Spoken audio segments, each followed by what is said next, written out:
Je me suis acheté une enceinte sans fil pour mon salon. L'idée, c'est d'avoir moins de fils qui traînent et pouvoir écouter les sons de mon smartphone, de mon PC ou de la télé via la box. Paresseux, quand j'achète high-tech, je vais toujours sur le site Les Numériques. Je cherche d'abord la catégorie, c'est pas toujours simple. Ensuite, je trie par note, je ne prends que du 5 étoiles. Je sélectionne les 3 à moins de 300 €. Alors le premier, c'est un dock avec prise Lightning, iPhone 5, moi j'ai qu'un iPhone 4S. En plus, il n'y a ni Bluetooth ni Wi-Fi. Je zappe. Le second a l'air pas mal, il est d'un bloc, il est Wi-Fi, qualité audio plutôt premium, sauf qu'on le trouve nulle part. Je zappe.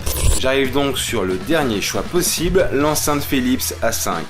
5 étoiles, qualité audio irréprochable, la gamme Fidelio est reconnue, il est Wi-Fi et dispo à la Fnac. Plutôt pratique pour moi, en plus l'enceinte est d'un seul bloc, donc moins de fils, même si l'image du test ici là, elle montre 2 enceintes, une erreur. Si je n'ai rien à redire sur la qualité audio, je voudrais quand même prévenir le consommateur lambda que cette enceinte est une tannée à utiliser. L'installation, elle, est plutôt simple. Il suffit de configurer le Wi-Fi ou de la brancher en Ethernet sur la box. Par contre, pour faire sortir un son de cette enceinte et sélectionner sa source, il faut forcément passer par l'application Philips sur le smartphone. Le mec, il est un petit peu mitonné dans son test. Les commandes physiques, comme la source, optique auxiliaire et mini jack, sont situées dans la bordure en aluminium droite. Et mec, t'es fumé, il n'y a aucun bouton pour sélectionner la source. Bref, il faut forcément utiliser l'application pour sélectionner la source. Alors, sélectionner une source avec une pression longue. Alors, pour la télé, ça doit être orange.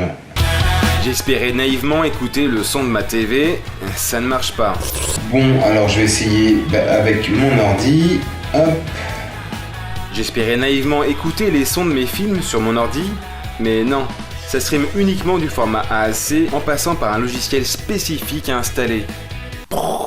Bref, j'ai finalement branché mon ordi et l'enceinte en mini jack. Bon, il y a bien un fil, mais au moins là ça marche.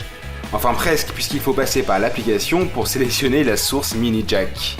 Le problème, c'est que parfois, l'application ne répond plus. Et tu sais pas pourquoi. Cela dit, j'ai découvert un tips pour forcer le changement de source sans télécommande, sans smartphone. Faut enlever le jack et le remettre. Mais ça marche pas tout le temps. Bon, sinon, j'ai quand même réussi à écouter mes playlists Spotify à partir de mon smartphone. Mais ça passe pas par l'appli Spotify, ça aurait été trop simple, mais par un plugin dans l'appli Philips.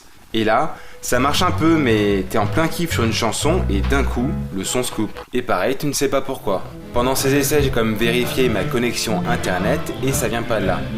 Donc à part les web radios qui fonctionnent correctement, et malgré une très bonne qualité sonore, je vous déconseille fortement cette enceinte 5 étoiles si vous voulez un usage sans fil, facile et tranquille. Et méfiez-vous des tests contrefaits. Le point positif dans tout ça, c'est que c'est une belle web radio, et comme je l'ai acheté il y a moins de 7 jours dans un magasin physique, je vais pouvoir m'empresser d'aller la rendre.